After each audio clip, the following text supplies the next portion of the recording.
My name is Paul Bacon. I've been teaching at GSAPS for about 10 or 12 years. I'm from the UK originally.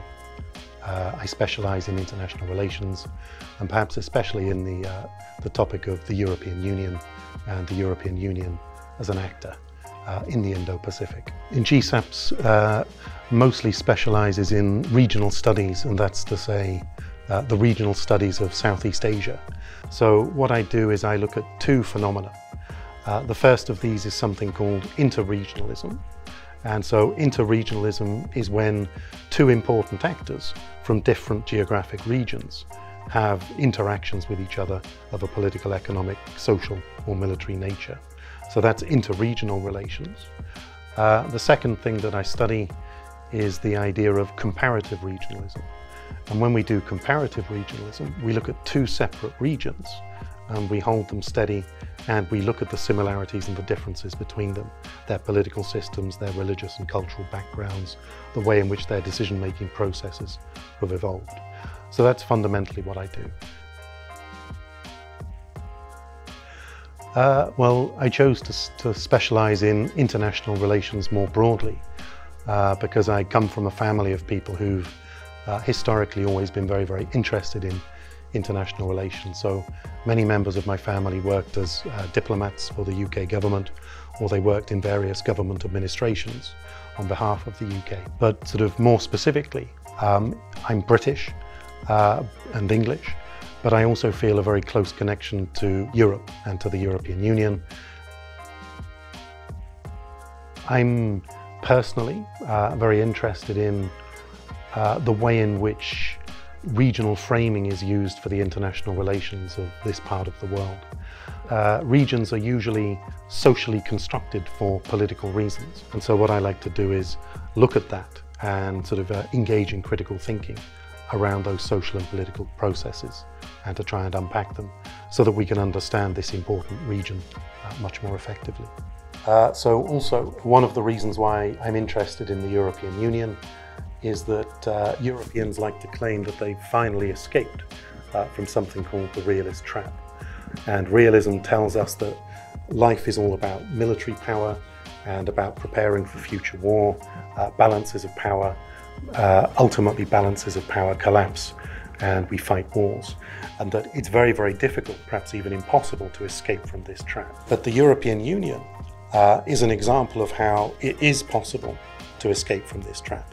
It's very difficult to imagine that member states of the European Union could fight each other again in the future, precisely because of the fact that they've engaged in deep integration across a number of dimensions, including economic and social.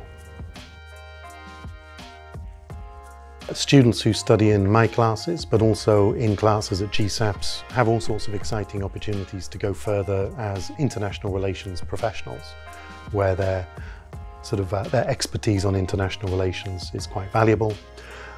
So they can do that here at GSAPS, which is one of the most prestigious programs in Asia on which to conduct doctoral research, or the GSAPS Masters is a world-class platform to go and study on a program anywhere else in the world.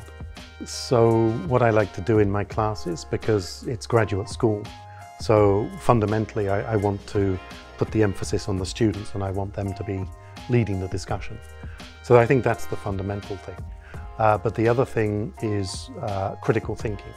And every text is political in some way. Everything that everybody says is political, even if it's accidental. People are always being political when they're interacting with other human beings. So we always try to kind of decode the political preferences that people have when they're writing particular texts and what their political motives might be. So critical thinking is a very important life skill, but it's also a very important skill to take into any job in the future. So I think if you're competing for a job that many people want, the depth and the quality and the range of the education that you've received at GSAPS will give you an advantage. So one attribute that you will have is the depth and the quality of the education that you've been fortunate enough to receive.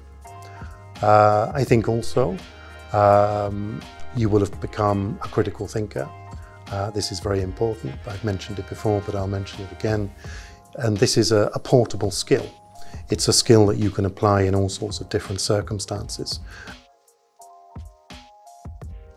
When I teach, my method is quite traditional, I think, but I think traditional values are important. So I expect people to be punctual. I expect them to be hardworking.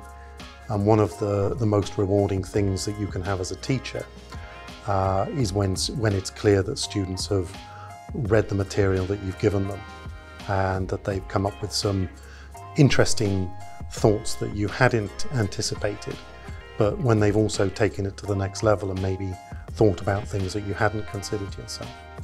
Yeah, that's one of the most rewarding things about the teaching, being able to see that students really do make intellectual progress and become able to think independently for themselves, because that's ultimately the skill you're giving them. You're giving them a body of empirical information, but you're trying to teach them how to think, and there's no more rewarding job than that.